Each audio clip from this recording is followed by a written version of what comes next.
এই হচ্ছে হলো যে আগে যেভাবে হলো যে মাছ তারা পরিবহন করতো আর কি, সাইকেলের ক্যারিয়ারটা হচ্ছে স্পেশালি যে বড় বানায় এই ক্যারিয়ারের উপরে পাতিল দিয়ে তাতে মাছ পরিবহন করতো, কিন্তু সেইটাকেই হচ্ছে হলো এখন আধুনিকায়নের মাধ্যমে মডিফাই করে এই মানে মোটর সাইকেলের সাথে হচ্ছে হলো পিছনে এইটা হচ্ছে পাতিল বাইদা হচ্ছে হলো যে মাছ পরিবহন করা হচ্ছে।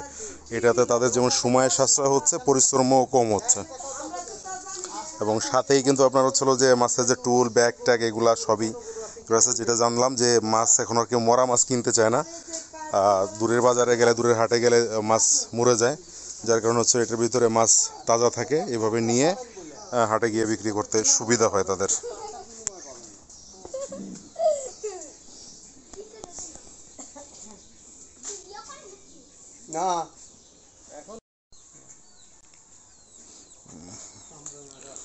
একেবারে মোটর সাইকেলে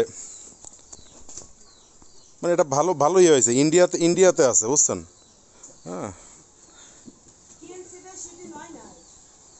তাই না?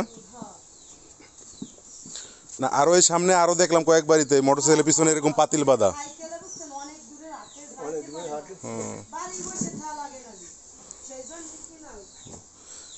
এটাতে কি পরিমাণ মাছ ধরে এটা পাতিলে? সকালবেলা একজন 20 কেজি 25 কেজি এরকম নেয়, আটের সময় 30 কেজি দূরের হাটেও চলে যাওয়া যায়, অনেক দূরের হাট কাটে যায় আর কি। এখান থেকে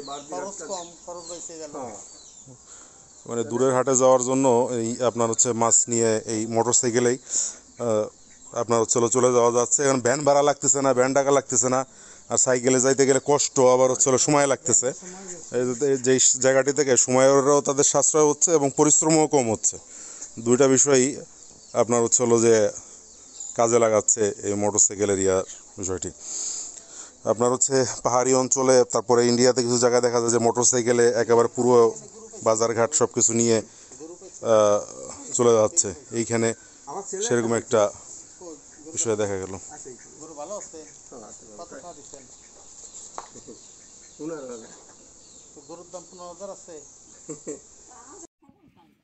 এই মোটর সাইকেলের পিছনে বেশ কায়দা করে পাতিল বাঁধা রয়েছে, এবং এটাতে হচ্ছিল যে মাছ পরিবহন করা হয়, পোনা মাছ, তাই তো পোনা মাছ পরিবহন করা হয় আর কি, যে পুকুরে ছাড়ার জন্য বা ডেলিভারি দেওয়ার জন্য অনেক জায়গায় যে পোনার অর্ডার থাকে